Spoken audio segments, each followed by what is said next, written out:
Big boss Malayalam season 7 കുറച്ച് live അപ്ഡേറ്റുകളാണ് ഞാനിവിടെ പറയുന്നത്. ഒരു 3 മണിക്കൂർ 4 മണിക്കൂറിനകത്ത് നടന്നിട്ടുള്ള കുറച്ച് കാര്യങ്ങളാണ് ഞാൻ ഇവിടെ പറയുന്നത്. കഴിഞ്ഞ വീഡിയോയിൽ ഞാൻ ഓൾറെഡി പറഞ്ഞിട്ടുണ്ട്, 5 വൈൽഡ് കാർഡുകൾ കയറിയിട്ടുണ്ട്, ആരൊക്കെയാണെന്ന് ഞാൻ പറഞ്ഞിട്ടുണ്ട്. അപ്പം ആദ്യം തന്നെ നൂറയെക്കുറിച്ച് ഞാൻ പറയണം. നോറ ഒരു സംഭവമാണ് എന്നിപ്പം പുള്ളിക്കാരി തെളിയിച്ചുകൊണ്ടിരിക്കുകയാണ്. ലൈവ് കാണുന്ന ആൾക്കാർക്ക് അറിയാം, കഴിഞ്ഞ ആഴ്ച വരെ എവിടേക്കോ പോയി ഇരുന്ന് മാറി നിന്ന് കളിച്ച ഒരു നോറയല്ല ഇപ്പം നമ്മൾ കാണുന്നത്. പീക്ക് ലെവൽ എന്ന് വേണമെങ്കിൽ പറയാം. ഉറപ്പിച്ചോ ടോപ്പ് 5 നോറ കണ്ടിരിക്കും. അതേ രീതിയിലുള്ള പെർഫോമൻസ് ആണ് ഇപ്പം നോറ ലൈവിൽ കാണിച്ചു വെച്ചുകൊണ്ടിരിക്കുന്നത്. ഈ റെന ഫാത്തിമ ഉണ്ടല്ലോ, ഇടയ്ക്കിടയ്ക്കൊന്ന് ചൊറിയാൻ പോകും ഈ നോറ കയറി അങ്ങോട്ട് മാന്തും. നല്ല രസമാണ് കേട്ടോ അത് കാണാൻ. നോറയുടെ ഈ സംസാരമൊക്കെ നല്ല രസമാണ് കാണാൻ. നല്ല രീതിയിലാണ് ഫൈറ്റ് ചെയ്യുന്നത്. കാരണം ഒരു 5 പേര് ഒറ്റയ്ക്ക് നിന്ന് വന്നാൽ പോലും നല്ല രീതിയിൽ സംസാരിച്ച് ഫൈറ്റ് ചെയ്യാനുള്ളൊരു കഴിവ് ഈ നോറയ്ക്കുണ്ട്. കാരണം അവരെ ഓൾറെഡി തെളിയിച്ചു കഴിഞ്ഞു ലൈവിൽ കേട്ടോ. പീക്ക് ലെവലിലാണ് പുള്ളിക്കാരി നിൽക്കുന്നത്. ഇപ്പോൾ ടോപ്പ് 5 ഉറപ്പിക്കാൻ പറ്റുന്ന ഒരു കണ്ടസ്റ്റൻസ് തന്നെയാണ് നോറ. അപ്പോൾ ലൈവിൽ കണ്ടുകൊണ്ടിരിക്കുന്ന ആൾക്കാരുണ്ടെങ്കിൽ ഉറപ്പായിട്ട് ഇതിനെ പറ്റിയിട്ട് കമൻറ്റ്, ഞാൻ പറഞ്ഞത് ഉള്ളതാണോ അല്ലയോ എന്ന് നിങ്ങൾ കമൻറ്റ് ചെയ്യുക കേട്ടോ. പിന്നെ അത് കഴിഞ്ഞിട്ട് ജിസേലിന് കാല് മസാജ് ചെയ്ത് കൊടുക്കുന്ന റെന ഫാത്തിമയാണ് ഇപ്പം ലൈവിൽ നമ്മൾ സ്ഥിരമായിട്ട് കണ്ടുകൊണ്ടിരിക്കുന്നത്.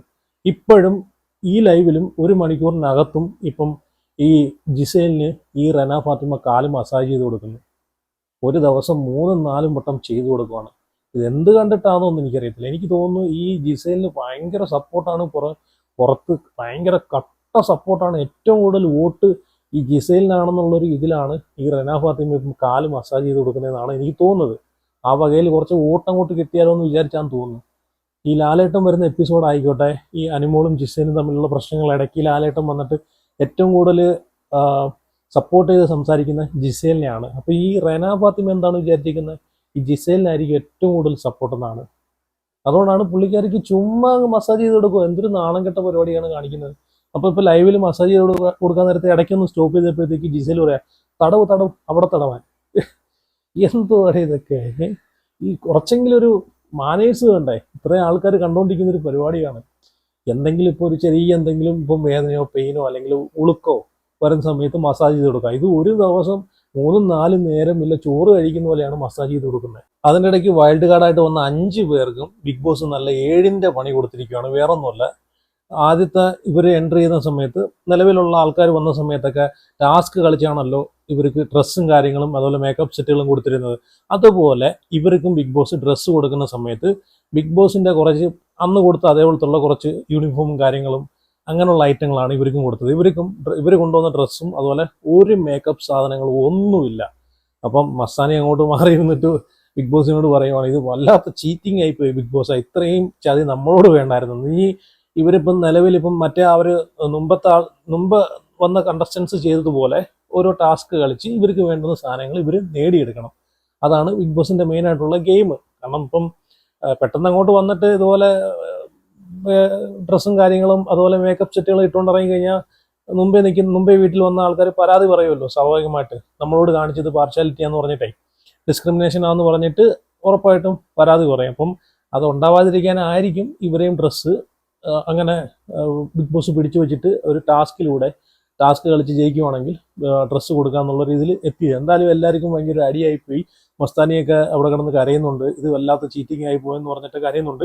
അത് കഴിഞ്ഞിട്ട് ഈ ജിസേലിനെയും അനുമോളെയും ബിഗ് ബോസ് 2 മണിക്കൂറത്തേക്ക് ജയിലിലോട്ടാക്കുന്നു. വേറൊന്നുമല്ല, ഇവർ തമ്മിലുള്ള പ്രശ്നങ്ങളുണ്ടല്ലോ അതൊക്കെ എങ്ങനെയെങ്കിലും സംസാരിച്ച് സോൾവ് ചെയ്ത് തീർക്കാൻ വേണ്ടിയിട്ടാണ് 2 മണിക്കൂർ ഇവരെ ജയിലിലോട്ടാക്കുന്നത്. അവിടെ പോയിട്ട് സംസാരിക്കുക, പ്രശ്നങ്ങൾ ക്ലിയർ ചെയ്യുക, അതാണ് ഉദ്ദേശിക്കുന്നത്.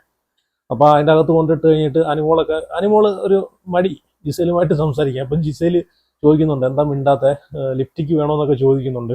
അപ്പോൾ ആരും വന്നിട്ട് ജയിലിൻ്റെ സൈഡിൽ കൂടെ വന്നിട്ട് ഈ ജിസേലിനെ കോണ്ടയം പിടിക്കുക ചെയ്യുന്നുണ്ട്. അപ്പം അത് കഴിഞ്ഞിട്ട് ജിസേൽ അപ്പം പറയുന്നുണ്ട്, അനുമോളെ നോക്കിയിട്ട് നിങ്ങൾ രണ്ടും ആദ്യം ഇവിടെ ലവ് കോമ്പ് ഇറക്കാനുള്ള പരിപാടിയല്ലേ ചെയ്തതെന്നൊക്കെ ചോദിക്കുന്നുണ്ട്. അപ്പം ആദ്യത്തെ സമയത്ത് നമുക്ക് അങ്ങനെ തോന്നിയിട്ടുണ്ടെങ്കിലും പിന്നെ അതൊരു ലവ് കോംബോ അല്ല, അങ്ങനെ ഒരു ഫ്രണ്ട്ഷിപ്പ് അവിടെ സ്റ്റാർട്ട് ചെയ്യുക എനിക്കും തോന്നിയിട്ടുണ്ട്. ലൈവ് കണ്ട സമയത്ത് ആദ്യം ഇവര് ഈ ആര്യനും അതുപോലെ അനുമോളെ ഒരു കൂട്ടുണ്ടപ്പോഴത്തേക്ക് ഒരു ഫ്രണ്ട്ഷിപ്പ് അവിടെ ബിൽഡ് ആവുമെന്ന് തോന്നി. കാരണം ഫ്രണ്ട്ഷിപ്പും അതുപോലെ ലവ് കോംബോയൊക്കെ പിടിച്ചു കഴിഞ്ഞാൽ പിന്നെ നോക്കണ്ട, പിന്നെ തീർന്നു, പിന്നെ അവരെ ഗെയിം പ്ലാനും കാര്യങ്ങളൊക്കെ അവിടെ കഴിയും. എന്നാൽ അതോടെ അങ്ങ് തട്ടിപ്പോയി. ഇപ്പം അനുമോള് ഈ അനുമോക്ക് ആരിനെ കണ്ടു കഴിഞ്ഞാൽ ദേഷ്യമാണ്, അടുത്തൂടെ പോയി കഴിഞ്ഞാൽ പിടിച്ചു വെച്ച് തല പിടിച്ച് ഉരയ്ക്കാനുള്ളൊരു ദേഷ്യമാണ് അനുമോക്ക് തോന്നുന്നത്. കാരണം നമുക്ക് ലൈവ് കാണുമ്പോഴത്തേക്ക് മനസ്സിലാവും. ഈ ഒന്നാമത്തെ കാര്യം എപ്പിസോഡ് കാണുന്ന ആൾക്കാർക്ക് മനസ്സിലാവത്തില്ല. കാരണം ഈ എപ്പിസോഡിനകത്ത് കൂടുതലും മിക്കുള്ള ഭാഗങ്ങളും കട്ട് ചെയ്ത് ട്രിം ചെയ്തിട്ടാണ് എപ്പിസോഡിനകത്ത് ഇടുന്നത്. കാരണം ഒരു മണിക്കൂർ എന്ന് പറയുമ്പോഴത്തേക്ക് 1 മണിക്കൂറില്ല. അപ്പം ആലോചിച്ച് നോക്ക് എന്തുമാത്രം ട്രിം ചെയ്തിട്ടായിരിക്കും അവർ ഇടുന്നത്. ഈ ലൈവിനകത്താണെങ്കിൽ എല്ലാ കാര്യങ്ങളും ലൈവിനകത്ത് കാണാൻ സാധിക്കും. ഇപ്പം രേണുസുധിയുടെ കേസ് കിട്ടുകയാണെങ്കിൽ ഇപ്പോൾ രേണുസുധി തന്നെ ലൈവിനകത്ത് എന്തുമാത്രം സുധിച്ചേട്ടാന്ന് വിളിക്കുന്നുണ്ട്. ഇത് എപ്പിസോഡിനകത്ത് വരുമ്പോൾ ഇതൊന്നുമില്ല. രേണുസുധിയെ പിന്നെ ഒരു കാര്യം എന്ന് വെച്ച് കഴിഞ്ഞാൽ രേണുസുധിയെ ലൈവ് കാണുന്നേ ഇല്ല. കാണിക്കുന്ന സമയത്തല്ല സുധിച്ചേട്ടാന്ന് വിളിച്ചുകൊണ്ടാണ് നടക്കുന്നത്. പിന്നെ അതിൻ്റെ ഇടയ്ക്ക് ഇപ്പം നിവിനും മസ്താനിയും കൂടെ വന്നപ്പോൾ ഭയങ്കര കൂട്ടായി കേട്ടോ. ഇവർക്ക് പുറത്ത് അറിയുമോയെന്ന് അറിയത്തില്ല, എന്തായാലും വന്നപ്പോഴേ ഇവർ രണ്ടും കൂടെ ഭയങ്കര കളിയും ചിരിയും തമാശയൊക്കെ പറഞ്ഞിട്ട് ഇവരെ ചർച്ചാ വിഷയം എന്ന് വെച്ച് കഴിഞ്ഞാൽ അവിടെ രേണുസുധിയും അനീഷുമാണ് ഇവരെ ചർച്ചാ വിഷയം. അവിടെ രണ്ടുപേരെ അങ്ങോട്ടും ഇങ്ങോട്ടും ട്രോളൊക്കെ ചെയ്യുന്നുണ്ട്, രേണുസുധിയും അതുപോലെ അനീഷിനെ. എനിക്ക് തോന്നുന്നു ഇത് ഇപ്പം വന്ന വൈൽഡ് കാർഡിൻ്റെ മെയിനായിട്ടുള്ള ടാർഗറ്റ് അനീഷാണ്. അനീഷിനെ എങ്ങനെയെങ്കിലും അവിടെ പ്രൊവോക്ക് ചെയ്യുക, അനീഷിനെ പുറത്താക്കുക, അതാണ് ഇവരെ ലക്ഷ്യം. അത് കഴിഞ്ഞിട്ട് രേണുസുധിനെ ഉറങ്ങിയിരിക്കുന്ന രേണുസുധിനെ ഉണർത്തുക.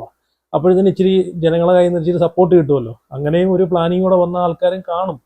എനിക്കൊരു മസ്താനി എന്തൊക്കെയോ പ്ലാൻ ചെയ്തിട്ടാണ് പുള്ളിക്കാരി വന്നിട്ടുള്ളത്. പിന്നെ ഒരു കാര്യം എന്ന് വെച്ച് കഴിഞ്ഞാൽ പുറത്തെ കാര്യങ്ങൾ ഒരു കാരണവശാലും അകത്ത് ചെന്ന് പറയരുത് എന്നൊരു കാര്യം ബിഗ് ബോസ് എല്ലാ സീസണിലും വൈൽഡ് കാർഡായിട്ട് വരുന്ന ആൾക്കാരുടെ അടുത്ത് പറയുന്നതാണ്.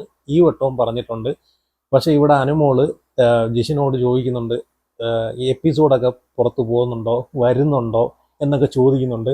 അപ്പോൾ പുള്ളിക്കാരി അങ്ങനെ ചോദിക്കാനുള്ളൊരു കാരണം എന്ന് വെച്ച് കഴിഞ്ഞാൽ ഇപ്പം ലാലേട്ടൻ വന്ന എപ്പിസോഡിലായിക്കോട്ടെ ഏറ്റവും കൂടുതൽ ക്രൂശിക്കപ്പെട്ടത് ഇപ്പോൾ ലാലേട്ടൻ്റെ ഭാഗത്തുനിന്ന് ഒരു സപ്പോർട്ടുള്ള രീതിയിൽ പുള്ളി സംസാരിച്ചിട്ടില്ല എന്ന് വെച്ച് കഴിഞ്ഞാൽ ഈ ജിസയിലും അനുമോളും തമ്മിലുള്ള പ്രശ്നത്തിൽ. അപ്പോൾ സ്വാഭാവികമായിട്ട് അനുമോൾ നോക്കുമ്പോഴത്തേക്ക് ഈ വിഷയങ്ങളൊക്കെ അനുമോൾ അവിടെ പറയുന്ന കാര്യങ്ങളൊക്കെ അനുമോളുമായിട്ട് ബന്ധപ്പെട്ട് അനുമോളെടുത്ത് ചെയ്യുന്ന കാര്യങ്ങളൊക്കെ പുറത്തിഞ്ഞി പോകുന്നില്ലേ എന്നൊരു സ്വാഭാവികമായിട്ട് പുള്ളിക്കാരിക്ക് ഒരു ചിന്തയുണ്ട്, ഇനി എന്തൊക്കെയാണ് പോകണമെന്ന്. ഓൾറെഡി അറിയാമല്ലോ, എപ്പിസോഡിനകത്തൊക്കെ കുറേ ട്രിം ചെയ്തിട്ടല്ലേ വിടുന്നത്, ലൈവ് ഇപ്പം എല്ലാവരും കാണണമെന്നില്ല. അപ്പം ഇതൊക്കെ പുറത്ത് പോകാത്തതുകൊണ്ടാണോ, ഇനി എങ്ങനെയായിരിക്കും എപ്പിസോഡ് എന്നുള്ള രീതിയിലൊക്കെ ജിഷിൻ്റെ അടുത്ത് ചോദിക്കുന്നുണ്ട്. അപ്പം ബിഗ് ബോസ് അവിടെ ഒരു വാണിംഗ് കൊടുക്കുവാണ്, പുറത്തെ കാര്യങ്ങൾ ഇവിടെ ചോദിക്കാൻ പാടില്ല എന്ന് പറഞ്ഞൊരു വാണിംഗ് കൊടുത്തു. പിന്നെ അതിൻ്റെ ഇടയ്ക്ക് കുറച്ച് കാര്യങ്ങൾ ജിഷിനും മസ്താനിയും കൂടെ അനുമോളെടുത്ത്. എനിക്ക് തോന്നുന്നു ഈ വന്നവരെല്ലാം അനുമോളെ നല്ല സപ്പോർട്ടാട്ടോ. കാരണം ഓൾറെഡി ഈ മസ്താനിക്ക് ആയിക്കോട്ടെ അല്ലെങ്കിൽ ഈ ജിഷിനായിക്കോട്ടെ ഇവർക്കെല്ലാം അനുമോൾ അറിയാം. ജിഷിനും അനുമോളൊക്കെ സ്റ്റാർ മാജിക്കിൽ ഒരുമിച്ച് വർക്ക് ചെയ്തിട്ടുള്ള ആൾക്കാരാണ്, സ്റ്റാർ മാജിക് പ്രോഗ്രാമിലൊക്കെ അല്ലേ. അപ്പോൾ ഓൾറെഡി ഇവർക്ക് അറിയാമെന്ന്. ഇപ്പം അതുകൊണ്ട് തന്നെ എല്ലാവർക്കും അനുമോളെടുത്തൊരു സപ്പോർട്ടുണ്ട് കേട്ടോ. ചെറിയ രീതിയിലൊരു സപ്പോർട്ട്, അനുമോളെ സപ്പോർട്ട് ചെയ്തിട്ടാണ് നിൽക്കുന്നത്. അപ്പം ജിഷൻ അനുമോളെടുത്ത് തുറന്ന് തന്നെ പറഞ്ഞിട്ടുണ്ട്, നിൻ്റെ ഈ കരച്ചിൽ നിർത്തുക, കാരണം നിൻ്റെ ഈ കരച്ചിൽ നിർത്തിയിട്ട് നീ കുറച്ച് സ്ട്രോങ് ആയിട്ട് നിൽക്കുക കേട്ടോ, വേറെ കുഴപ്പമൊന്നുമില്ലെന്ന് ലൈവിൽ നല്ലതുപോലെ അനുമോൾക്ക് പറഞ്ഞു കൊടുക്കുന്നുണ്ട്. അപ്പോൾ അനുമോൾ പറയുന്നുണ്ട്, ഇല്ല ഏട്ടാ ഞാൻ കരയുന്നില്ല, ഞാൻ അഥവാ ഇപ്പം സ്ട്രോങ് തന്നെയാണ് നിൽക്കുന്നത്, അഥവാ കരഞ്ഞാൽ ഞാൻ ബാത്റൂമിലോ അവിടെ എവിടെയെങ്കിലുമൊക്കെ മാറി ഇരുന്നിട്ടാണ് ഒറ്റയ്ക്ക് ഇരുന്നിട്ടാണ് കരയുന്നത്, ആരെയും കാണാറില്ലെന്നും പറയുന്നുണ്ട്. അപ്പം ജിഷൻ പറയുന്നുണ്ട്, ബാത്റൂമിലാണെങ്കിൽ തന്നെ ഈ മൈക്കിലൂടെ നമുക്കെല്ലാം കേൾക്കാൻ പറ്റുമെന്നും പറഞ്ഞു കൊടുക്കുന്നുണ്ട്. എന്തായാലും അങ്ങനെ കുറച്ച് കാര്യങ്ങളൊക്കെ അനുമോൾ പറഞ്ഞു കൊടുത്തു. ഇപ്പോൾ ഏകദേശം അനുമോക്ക് കത്തിക്കാണും. ഈ കരച്ചിൽ മാറ്റിക്കഴിഞ്ഞാൽ നല്ല സപ്പോർട്ടാണ് അനുമോക്ക് വെളിയിൽ കിട്ടിക്കൊണ്ടിരിക്കുന്നതെന്ന് മനസ്സിലായി. അതുപോലെ തന്നെ ഇവർ എല്ലാവരും കൂടിയിരിക്കുന്ന സമയത്ത്, ഇപ്പം സാധാരണ എല്ലാവരും വരുന്ന സമയത്ത് അവിടെ ഇരുന്ന് കാര്യമൊക്കെ അല്ലേ, ഇപ്പം വൈൽഡ് കാർഡൊക്കെ വരുന്ന സമയത്ത് കാര്യം പറഞ്ഞൊക്കെ അല്ലേ കൂടി ഇരുന്ന് കാര്യമൊക്കെ പറഞ്ഞിട്ടായിരിക്കും കുറച്ചേരി ഇരിക്കുന്നത്. ഇത് വന്ന ഉടനെ ഒരു ചൂല് എടുത്തുകൊണ്ട് ലക്ഷ്മി അങ്ങോട്ട് ഇറങ്ങിയിട്ട് അവിടെ എല്ലാം പോയി ആളിലൊക്കെ പോയി തൂത്ത് പറക്കി ഇടുന്ന മറ്റേ ഡസ്റ്റ്ബിന്നും എടുത്തുകൊണ്ട് പോയി എല്ലാം വൃത്തിയാകുന്ന കാഴ്ചയാണ് കണ്ടത്. എനിക്ക് തോന്നുന്നു അതൊരു ക്യാമറ അറ്റൻഷൻ പിടിക്കാനുള്ള പരിപാടിയാണെന്ന് പുള്ളിക്കാരിയുടെ. എല്ലാവരും കൂടെ ഇരുന്നിട്ട് കാര്യം പറഞ്ഞ സമയത്ത് ലക്ഷ്മി മാത്രം അവിടെ ഒരു ചൂല് എടുത്തുകൊണ്ട് പോയിട്ട് എല്ലായിടത്തും തൂത്ത് വൃത്തിയാക്കുന്നു. അതൊരു ക്യാമറയുടെ ഒരു അറ്റൻഷൻ പിടിക്കാൻ വേണ്ടി തന്നെയാണ്. അപ്പം എല്ലാവരും അവിടെ ഇരുന്ന് പറയുന്നുണ്ട്, ഇതുകൊണ്ട് എന്തോ കാണിക്കുന്നത്, ഇതൊക്കെ എന്തൊരു ഉടായിപ്പ്, 2 ദിവസം കഴിയുമ്പോഴത്തേക്ക് ഇതൊക്കെ മാറിക്കോളുമെന്ന് എല്ലാവരും അവിടെ ഇരുന്നിട്ട് പറയുന്നുണ്ട്. അപ്പോൾ ഇത്രയും കാര്യങ്ങളൊക്കെയാണ് ലൈവിൽ നടന്നിട്ടുള്ളത്. എന്തായാലും അടുത്ത ഇതിലോട്ട് നമുക്ക് ഒരു 2-3 മണിക്കൂറത്തുള്ള ബിഗ് ബോസ് ലൈവിലെ കാര്യങ്ങളൊക്കെ ഇതുപോലെ പറയാം. അപ്പോൾ എന്തായാലും ചാനൽ എല്ലാവരും സബ്സ്ക്രൈബ് ചെയ്യുക, സപ്പോർട്ട് ചെയ്യുക, ലൈക്ക് ചെയ്യുക. See you.